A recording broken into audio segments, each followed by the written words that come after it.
Franck Ferrand vous invite au cœur de l'histoire sur Europe 1. Cette année, le 11 novembre tombe un samedi. Avec 48 heures d'avance, Franck Ferrand vous propose une émission en partie dédiée à la Première Guerre mondiale.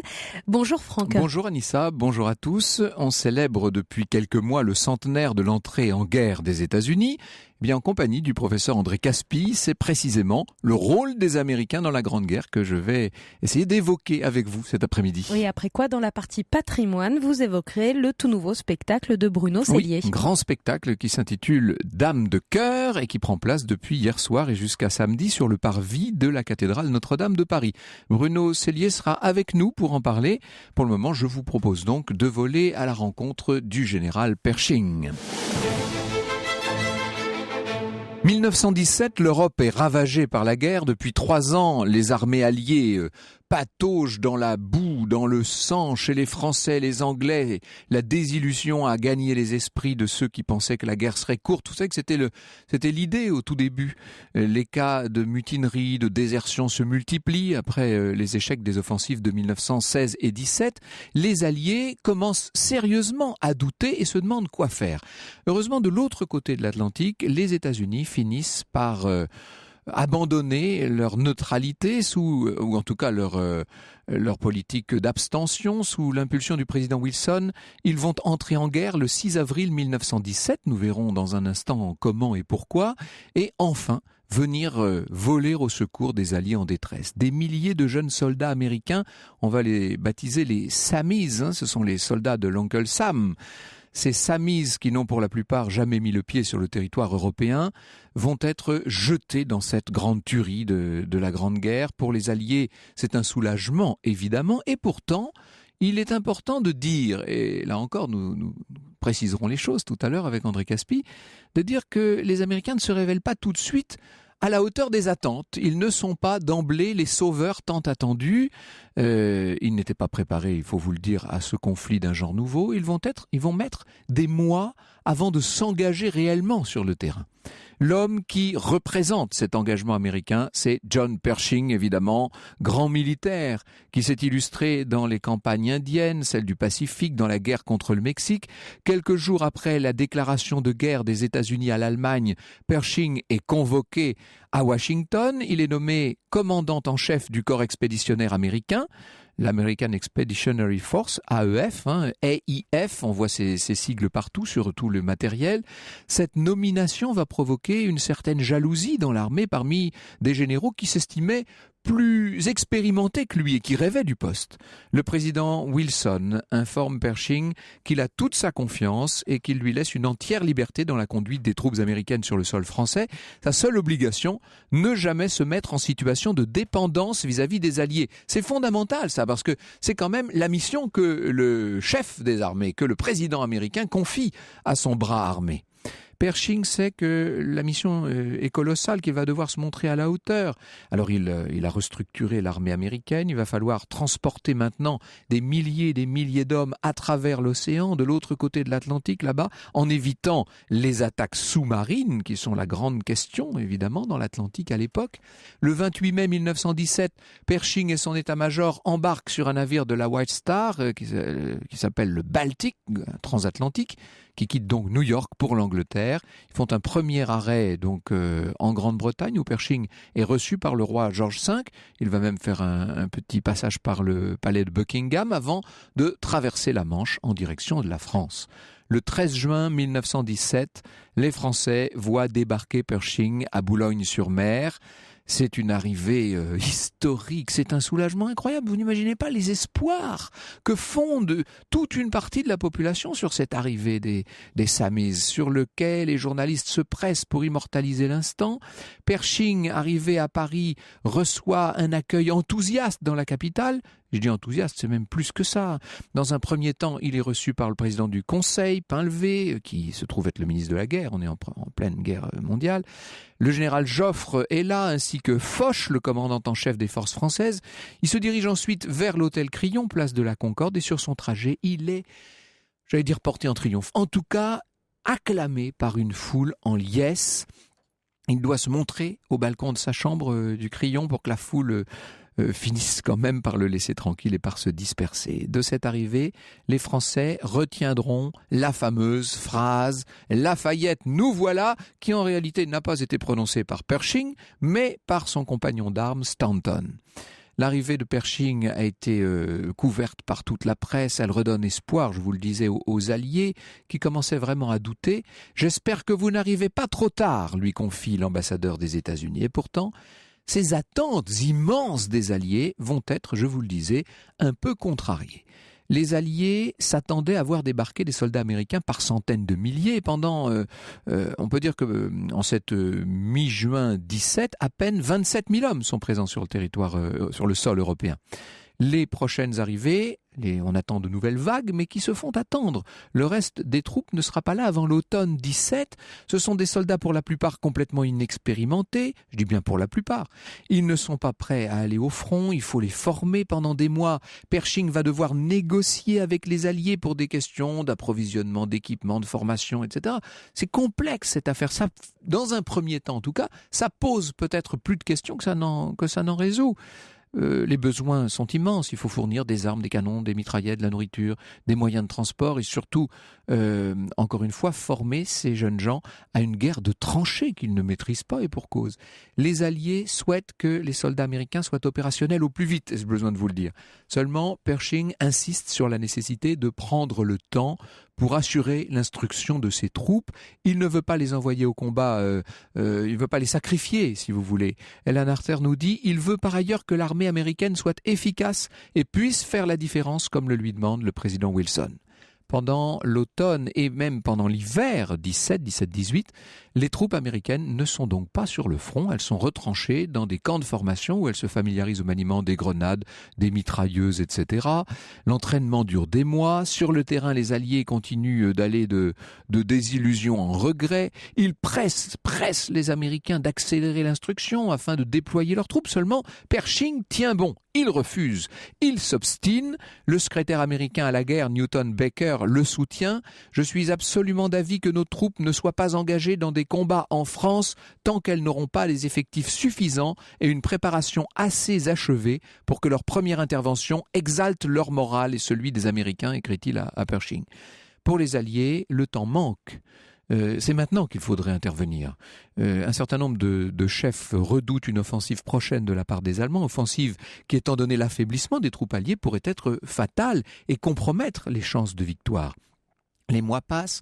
Au printemps 18, n'oubliez pas ce qui se passe de l'autre côté, là-bas sur le front russe, avec la révolution russe dont nous parlions il y a quelques jours, avec les pourparlers de paix qui vont aboutir à la paix de Brest-Litovsk et libérer d'un seul coup des masses de soldats allemands. Au printemps 18, je dis bien au printemps 18, les soldats américains n'ont toujours pas pris part au combat, mais on se dit, mais est-ce qu'ils vont entrer un jour dans le conflit ? On peut dire que désormais, leur intervention devient urgente. Franck Ferrand vous conte l'histoire sur Europe 1.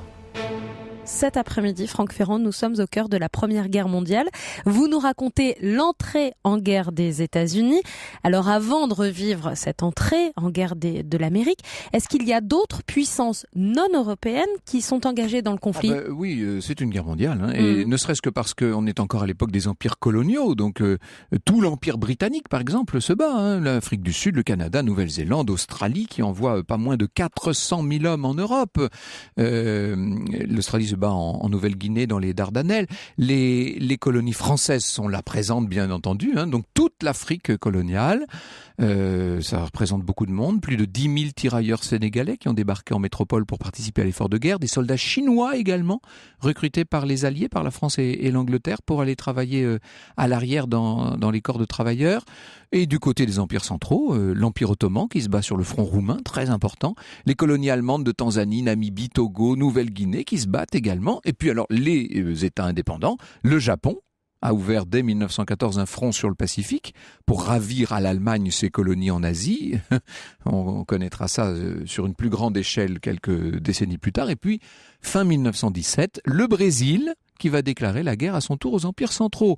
Et il y a d'autres pays d'Amérique centrale, d'ailleurs, Cuba, Panama, etc. Autant vous dire, finalement, si on devait résumer, que les États-Unis sont un des tout tout derniers États à refuser d'entrer en guerre. Enfin, ça y est quand même, donc, vous avez vu, en avril 17. Sauf que presque un an plus tard, au printemps 18, les troupes américaines n'ont toujours pas participé au combat sur le terrain. Ça, c'est fondamental. C'est-à-dire qu'on dit toujours, rappelez-vous vos cours d'histoire, on dit à partir de 1917, l'entrée en guerre des États-Unis. Oui. Sur le papier. Sur le papier. En fait, c'est plus complexe que ça. Pershing continue de se montrer inflexible vis-à-vis des Alliés. Entre parenthèses, le caractère de cet homme est une chose extraordinaire, on en parlera dans un instant. Lui, il ne veut pas être là pour boucher des trous ou pour combler des pertes, vous voyez. Et il a vu que le haut état-major interallié a eu une fâcheuse tendance à faire peu de compte, je dirais, de la vie humaine. Il faut dire qu'on est habitué depuis 1914 en France. Alors, Pershing ne cesse de répéter qu'il veut construire une armée à lui, entièrement sous commandement américain. Pour tout vous dire, il n'y a pas qu'à Paris et à Londres qu'on s'impatiente, à Washington aussi. On est même en train de se demander si ça ne va pas être une défaite, cette affaire. Le 25 mars 18, le secrétaire d'État américain à la guerre, Newton Baker donc, rencontre Lloyd George et Balfour, le ministre, comment dit-on là-bas, le secrétaire au Foreign Office. Il les rencontre à Londres et les deux Anglais réclament l'utilisation immédiate de 4 divisions américaines déjà formées. Ils insistent pour que plus de soldats, davantage de soldats américains soient envoyés en France pour qu'on accélère le rythme des arrivées. C'est Lloyd George qui parle. Insistez auprès du président avec toute votre force de conviction. C'est une question de vie ou de mort, dit-il. Alors le président Wilson, pressé par Baker lui-même, maintenant finit par céder et en ce mois de mars 18, le secrétaire d'État peut envoyer, le secrétaire d'État à la guerre, peut envoyer un télégramme à Pershing. Il l'avertit qu'il devra immédiatement incorporer des unités américaines dans les corps d'armée français et britanniques. Et là, Pershing se dit, mais de quoi me parle-t-on ? C'est-à-dire qu'on est en train de contredire les ordres qui lui ont été donnés au moment où sa mission lui était confiée. Son projet de grande armée autonome est clairement menacé. Je cite Jean-Yves Le Naour. Il exprime son mécontentement tant et si bien que Wilson finit par le reconnaître de nouveau comme seul juge. Il a réussi à éviter le démembrement de son armée. Mais s'il a réussi, Pershing doit cependant répondre à la détresse des Alliés. Le général se rend donc le 28 mars au QG de Foch à Clermont-en-Beauvaisis pour une comédie dont les Français n'ont pas tout à fait compris le sens. Devant Clémenceau et Mordac, il offre ses troupes à celui qui n'a pas encore le titre de général en chef, puisque vous savez que ça va être très compliqué, cette histoire avec Foch. Le moment est poignant, nous dit Jean-Yves Le Naour. On se serre longuement les mains en silence, les yeux humides, et la presse brode sur la générosité de l'Américain. Pour l'occasion, Pershing, qui peine à parler français, trouve ces mots sans difficulté. Infanterie, artillerie, aviation, tout ce qui est à nous est à vous, dit-il. Disposez-en comme il vous plaira. Il en viendra encore d'autres aussi nombreux qu'il sera nécessaire. Bref, le geste est superbe, mais les Français se trompent sur son interprétation. Cette proposition qui exclut l'incorporation dans les armées alliées ne vaut qu'en cas de catastrophe. Voilà ce qu'a dit véritablement Pershing. Et dès que la situation se rétablit, Pershing redevient aussi inflexible qu'un bras de fer, nous dit Le Naour. Seulement voilà, le 9 avril 18, les Allemands vont la lancer, leur fameuse offensive. Dans les Flandres, en l'occurrence, ils sont décidés cette fois à porter un coup décisif aux troupes britanniques exsangues et Pershing ne peut plus refuser d'intervenir. Il envoie sa première division d'infanterie.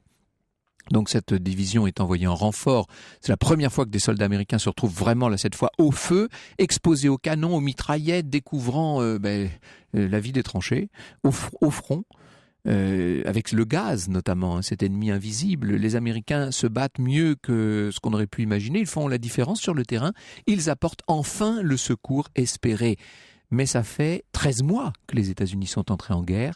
Ils n'ont toujours pas eu l'occasion de se montrer très offensifs. À la fin du printemps, Pershing, qui est rassuré maintenant sur la préparation de ses troupes, lance enfin la première grande offensive américaine.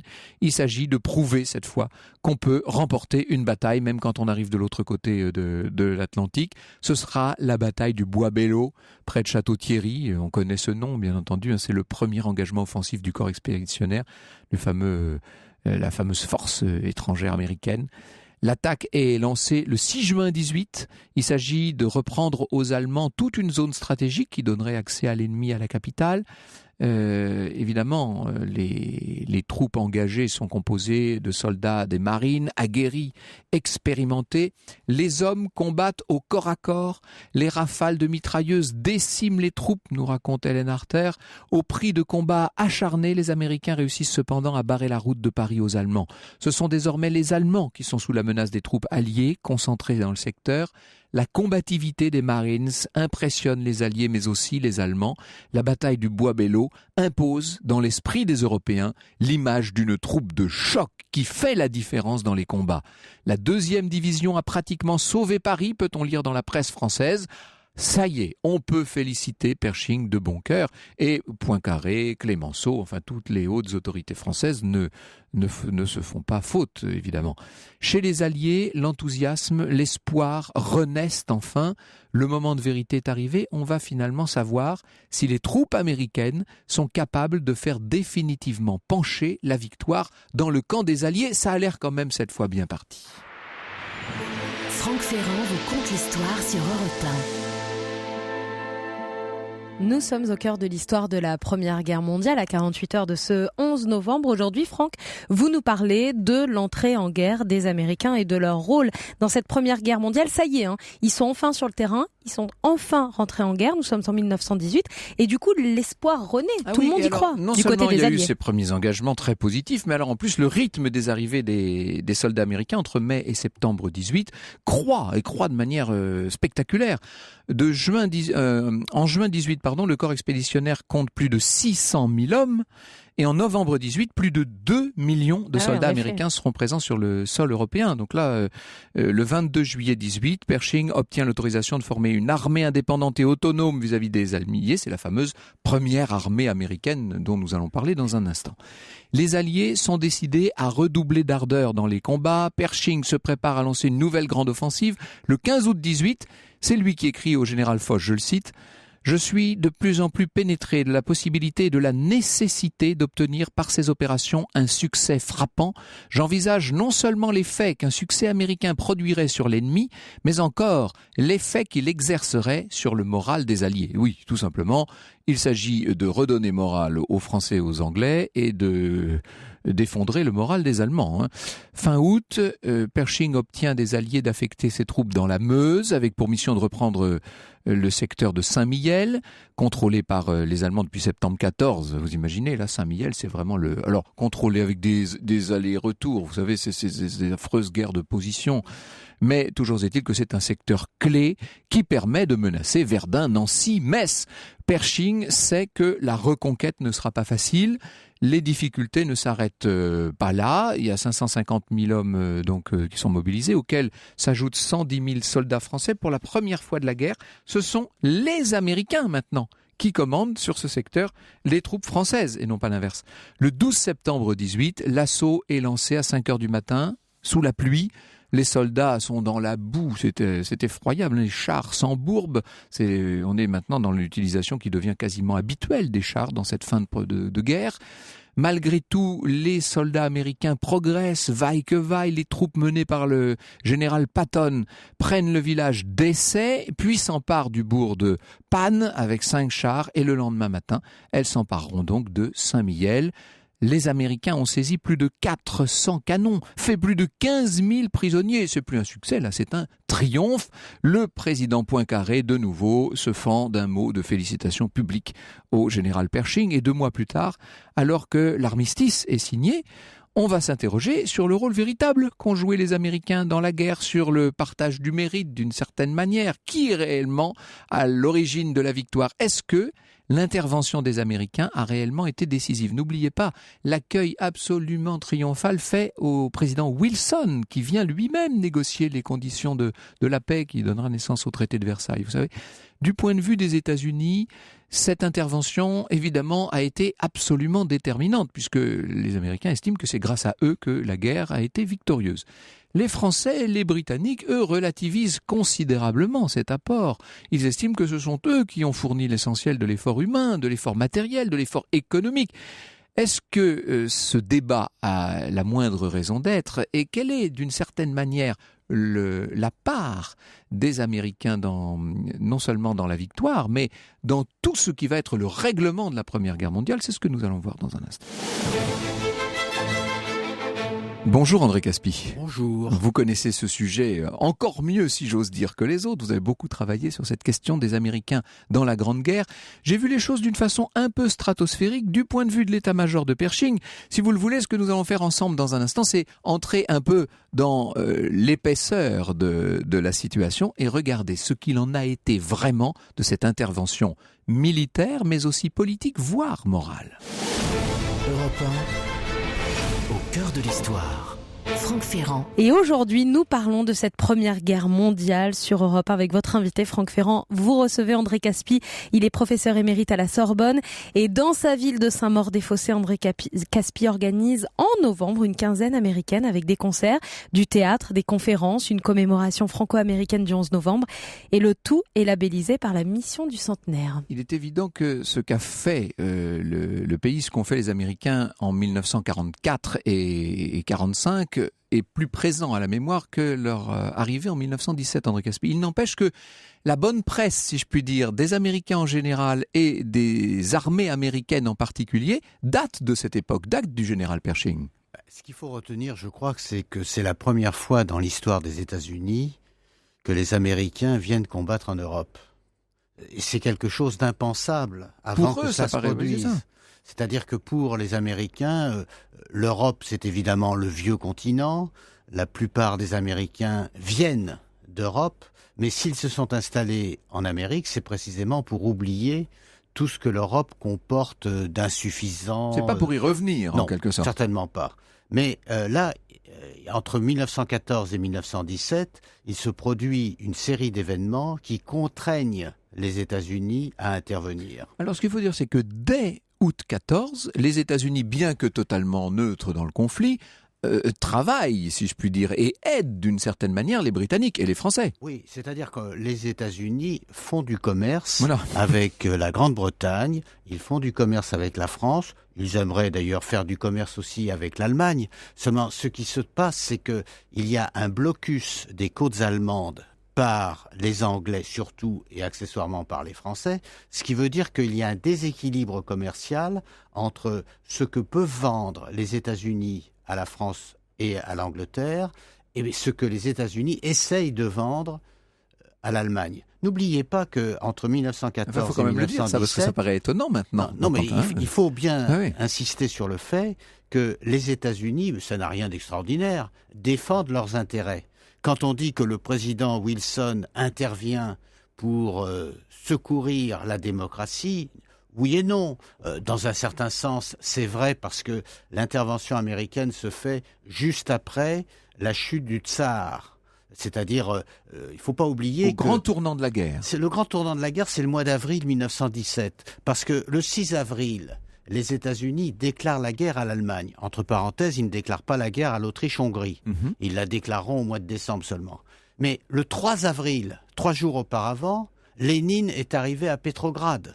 C'est-à-dire qu'il y a un bouleversement qui se prépare en Europe. Et le 16 avril, donc 10 jours après la déclaration de guerre des États-Unis, est déclenchée l'offensive sur le chemin des dames qui se termine d'une façon catastrophique puisque en l'espace de 10 jours, 30 000 soldats français sont tués pour rien parce que l'avance qui devait être décisive, l'assaut devait être final, la France devait l'emporter, eh bien... En fait, non, rien du tout. Rien du tout, c'est-à-dire que on devait avancer de 10 km en un jour, on a avancé de 500 mètres. Oui, j'allais dire 3 km et encore en beaucoup plus de temps. Il est évident que le climat a progressivement porté, le climat, quand je dis le climat, l'opinion publique américaine a évolué à la faveur des événements et notamment de la guerre sous-marine. Il y a eu cet événement que j'ai souvent eu l'occasion de raconter à ce micro parce que c'est une très belle histoire à raconter, qui est le torpillage du Lusitania notamment. Alors le torpillage du Lusitania, lui, date du 7 mai 1915, oui. C'est-à-dire bien avant l'intervention des États-Unis. Cela signifie que les sous-marins entrent en action. Les sous-marins, c'est une nouvelle arme.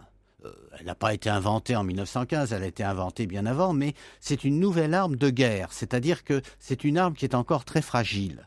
Et le sous-marin ne peut pas faire la distinction entre les navires marchands et les navires militaires. Donc le sous-marin, il a pour but de torpiller tout ce qui est à distance et à distance de ces torpilles. C'est la raison pour laquelle le Lusitania, qui est un navire britannique, qui allait de l'Amérique jusqu'à l'Angleterre. Qui était un navire civil, mais dont on pense qu'il comportait non beaucoup seulement d'armement. mais c'est on la sait, vérité. Oui. Il transportait des munitions. Le Lusitania a été torpillé par des sous-marins allemands. Il y a eu 1128 morts, et sur ces 1128 morts, 130 sont américains. Donc ça suscite l'indignation des États-Unis, qui sont toujours neutres. Et l'Allemagne décide, pour apaiser les États-Unis, de renoncer à la guerre sous-marine. La guerre sous-marine est de nouveau déclarée par l'Allemagne en janvier 1917, c'est-à-dire un an et demi. Ça va peser aussi. Ah oui, parce qu'à ce moment-là, c'est une guerre sous-marine à outrance.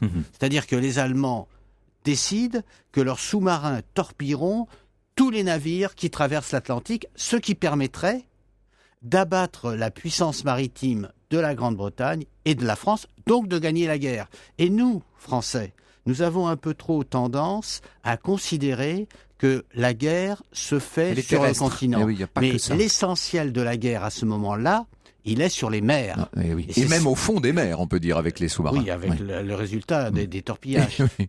Donc ça veut donc dire qu'il y a là quelque chose de très important. La guerre devient mondiale. C'est plus simplement une guerre européenne. Du fameux télégramme Zimmermann. On nous en voudrait Alors, de ne le pas évoquer télégramme ça. Zimmermann, C'est plus anecdotique, mais c'est important quand même. Zimmermann était sous-secrétaire d'État aux Affaires étrangères en Allemagne. Et Zimmermann, dans la perspective d'une éventuelle entrée en guerre des États-Unis, s'adresse à son ambassadeur au Mexique et dit aux Mexicains, si jamais les États-Unis entrent en guerre, nous vous soutiendrons, vous pourrez récupérer l'Arizona, vous pourrez récupérer le Texas, et peut-être d'ailleurs on arrivera à faire entrer dans cette alliance les Japonais. C'est un télégramme secret. Mais c'est un télégramme secret qui est saisi par les Anglais. Et que font les Anglais ? Évidemment. Ils transmettent aux Américains pour leur dire, vous voyez, J'allais dire cette bonne guerre. est-ce que l'on peut vraiment faire confiance aux Allemands ? Réponse, non.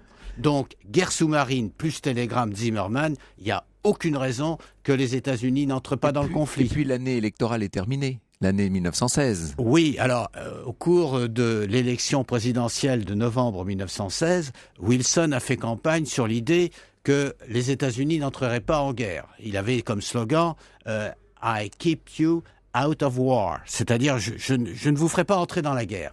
Alors, évidemment, Ça s'appelle une promesse électorale, ça. Oui, alors, comme vous voulez, si vous voulez avoir une opinion un peu populiste, vous direz que les promesses n'engagent que ceux qui les écoutent.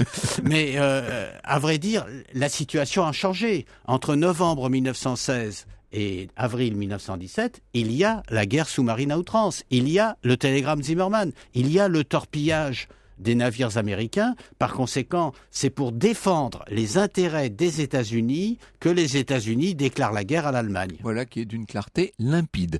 Nous allons maintenant pouvoir en venir à l'aspect opérationnel de la question. Europe 1 au cœur de l'histoire.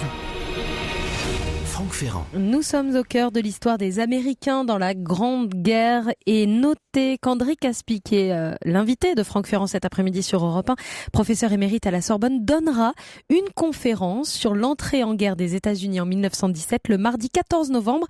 Ça sera à 14h15 au théâtre de Saint-Maur-des-Fossés. Mais comme vous aurez déjà tout dit dans cette émission, il va falloir que vous trouviez de nouvelles choses à nous dire pour mardi prochain, André Caspi. Les difficultés sont énormes. Mais vous aurez un peu plus de temps, c'est la grande différence, notamment. Alors, j'ai sous les yeux des dépêches que Lorena Martin vient de nous imprimer là, à propos de ce monument, parce que je me posais la question, vous savez, quand vous allez de Paris à Versailles, en passant par l'ancien pavé des Gardes, c'est-à-dire la route de Sèvres, si vous voulez, il y a un moment où, juste avant d'entrer dans Versailles, vous avez deux énormes piédestaux qui sont gigantesques, qui doivent faire, je sais pas, une bonne quinzaine de mètres de haut, mais ils sont vides. C'était le fameux monument Pershing-Lafayette, inauguré d'ailleurs par le général Pershing en 1918.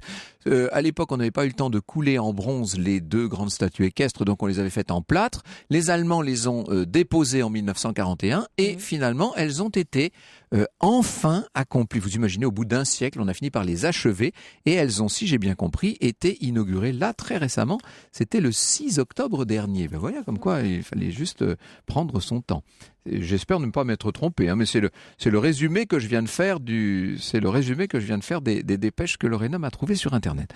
Le général Pershing, c'est le grand homme de cette affaire. C'est à lui que Wilson s'en remet, si je puis dire, pour le corps expéditionnaire. C'est-à-dire que oui, parce que c'est un général d'abord qui a été nommé récemment, et sans doute aussi parce que il avait beaucoup de relations au sein du Sénat. Mais il a quand même une carrière qui auparavant l'a conduit, d'ailleurs vous l'avez rappelé, aux Philippines, aussi bien que dans la guerre contre le Mexique. Alors c'est un homme qui est très déterminé, qui ne cède pas. Son idée dominante, c'est que l'armée américaine doit être indépendante. D'ailleurs, ce n'est pas une armée bouche-trou au service de Foch. Non, pas du tout. Et d'ailleurs, c'est tout à fait conforme à la politique étrangère du président Wilson, car les États-Unis, en entrant en guerre, ne sont pas les alliés des Français ou des Britanniques, ce sont des associés. Ce qui veut donc dire qu'ils ne partagent pas nécessairement les buts de guerre de la France ou de la Grande-Bretagne. Et ça va peser très lourd sur les négociations de paix d'après-guerre. Hein. C'est-à-dire que cela donne au président Wilson une dimension internationale considérable. Il ne faut pas oublier, par exemple, je crois qu'on ne le dit pas assez souvent, c'est que vous avez rappelé tout à l'heure que le président Wilson arrive à Paris en décembre 1918, donc un mois après l'armistice. Il reste à Paris jusqu'en juin. C'est-à-dire que, mis à part un voyage d'un mois aux États-Unis en février-mars, c'est la première fois, c'est même la seule fois, qu'un président des États-Unis reste aussi longtemps. À l'étranger. Oui. Alors, évidemment, on dira qu'il logeait à l'hôtel de Crillon, qu'il n'avait pas de raison majeure de quitter Paris. Mais ça, c'est pour rire. Parce qu'à la vérité, c'est lui qui mène les négociations de paix. C'est lui qui veut imposer la création d'une société des nations.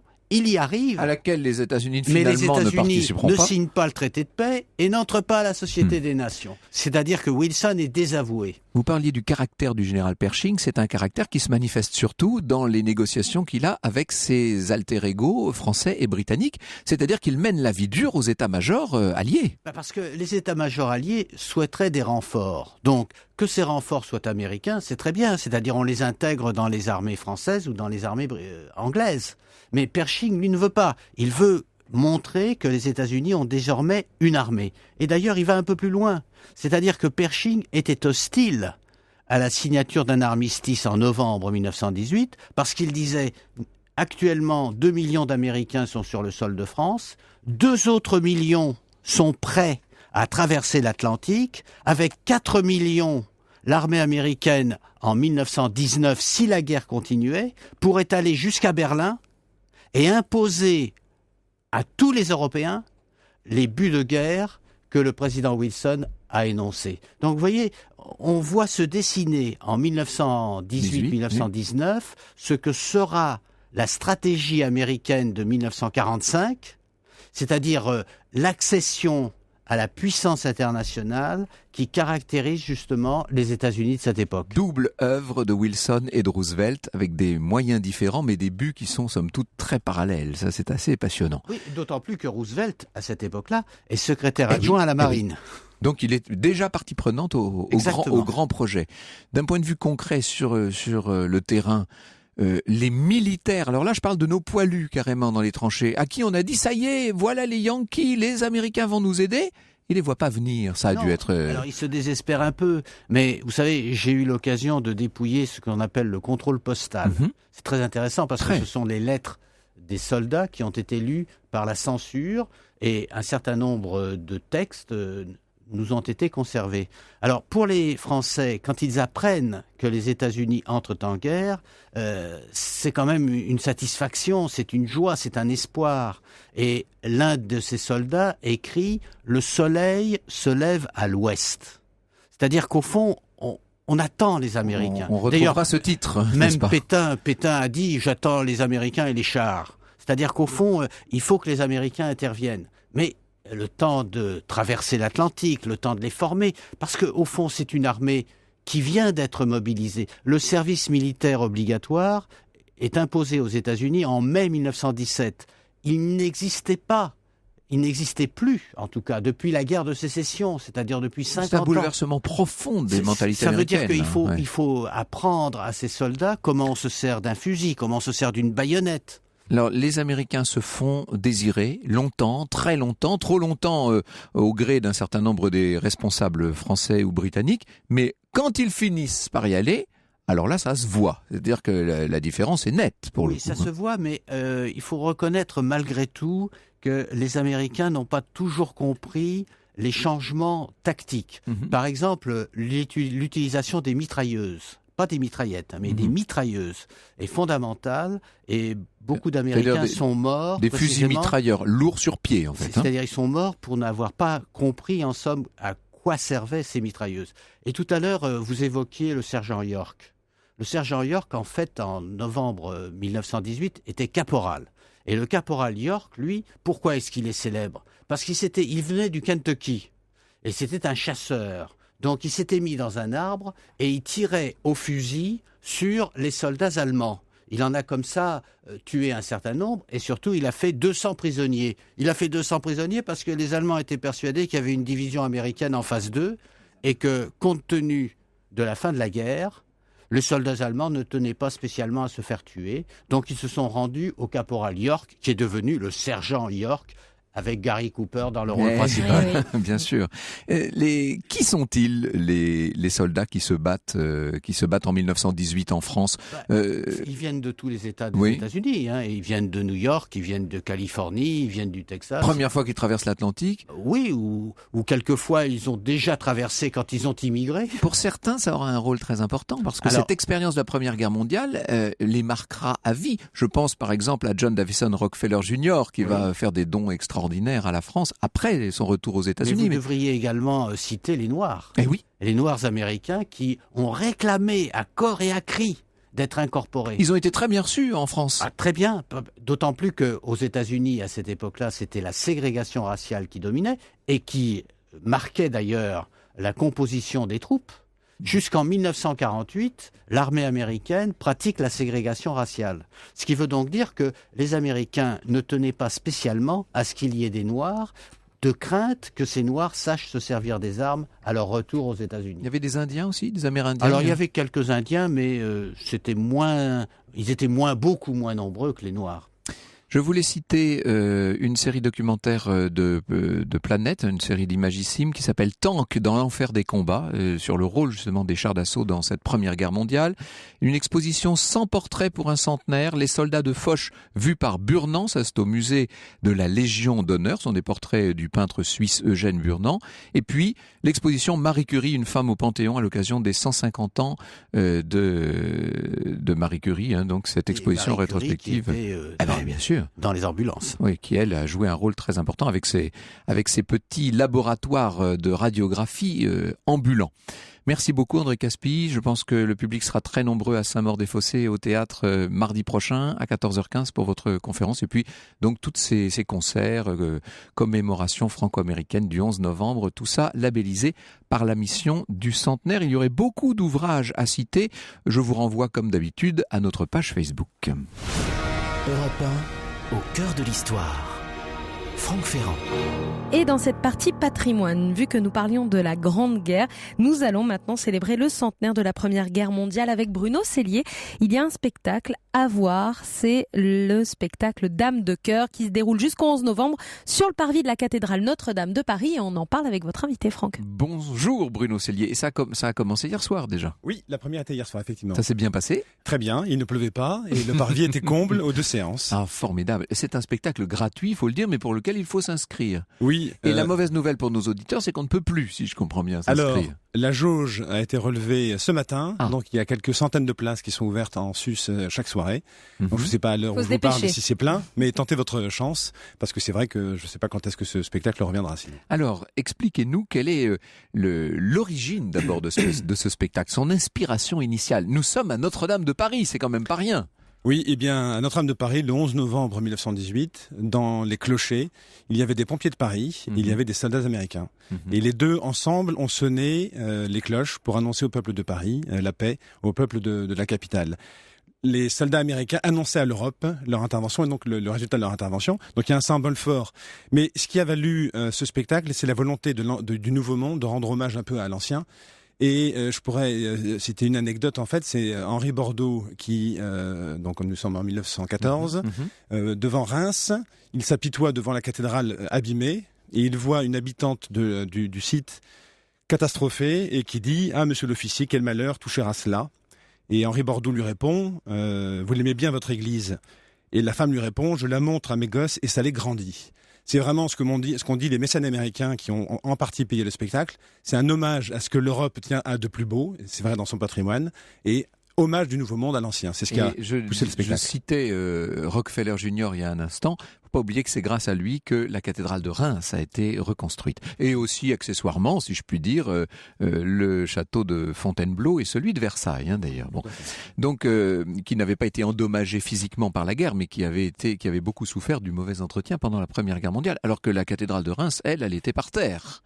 Donc, votre spectacle bénéficie d'ailleurs, outre du label français de la mission du centenaire, ça, j'allais dire, c'est la moindre des choses, du label américain de l'US World War I Sentinel Commission, qui est l'équivalent de la mission du centenaire aux États-Unis. Tout à fait. Donc c'est un spectacle en gros un peu franco-américain, ce qui justifie votre présence ici cet après-midi, cher Bruno Cellier. Alors vous êtes, pour ceux qui ne vous connaîtraient pas encore, à mon avis ils deviennent de plus en plus rares, vous êtes un peu le grand couturier du patrimoine. C'est-à-dire que vous habillez les monuments, vous les habillez de lumière, vous avez complètement transcendé le Palais des Papes en Avignon et nous avions eu l'occasion de faire à cette occasion une émission sur place dans le Palais des Papes. Vous habillez aussi bien sûr et déshabillez un peu si je puis dire les Invalides avec ce spectacle La News Invalide. Combien de monuments en tout maintenant? Ça commence à compter, non? Alors, toutes catégories confondues, j'ai fait à peu près 48 spectacles. Les grands monuments, j'ai renoncé à compter maintenant, parce que j'ai perdu le fil, c'est vrai. Et c'est une Vous les joie. magnifiez, c'est formidable, avec ce principe qu'on appelle le mapping, que vous pouvez peut-être résumer en quelques... L'habillage vidéo, il C'est ça. s'agit d'habiller, de changer l'habit des monuments, surtout lorsque, un peu comme Notre-Dame, ils ont perdu leur couleur. Et il s'agit en quelques minutes de faire venir à la surface de la pierre des choses cachées, oubliées par le passant Grâce du à des quotidien. projections, mais d'une technologie très sophistiquée et très complexe. Vous ajoutez à tout cela beaucoup de poésie. Je salue à chaque fois la qualité de vos textes, de votre inspiration. Vous êtes un vrai grand amoureux de l'histoire. Alors, Notre-Dame, c'était le plus beau des modèles. Quand on a habillé Notre-Dame, si je puis dire, on n'a même plus besoin de s'intéresser au top modèle. Ah bah si. Si, Il y quand a même. il y a plein d'autres top modèles et notamment patrimoniaux. Et donc j'espère bien avoir la joie de revenir vous présenter deux projets qui sont plus qu'en phase d'instruction. 25 minutes de spectacle. Oui.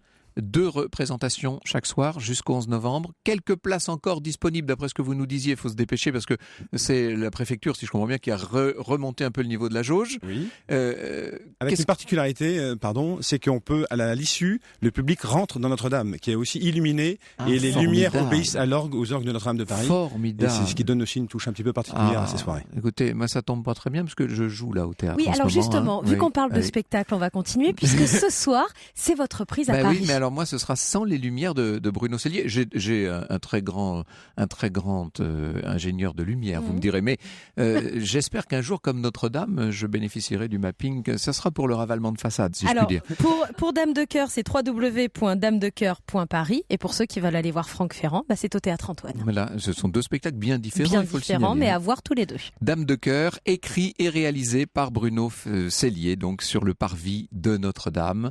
Merci beaucoup Bruno Cellier d'être venu nous livrer en avant-première quelques éléments de ce qui va être l'éblouissement des Parisiens et des visiteurs de Paris. Au cœur de l'histoire sur Europe 1.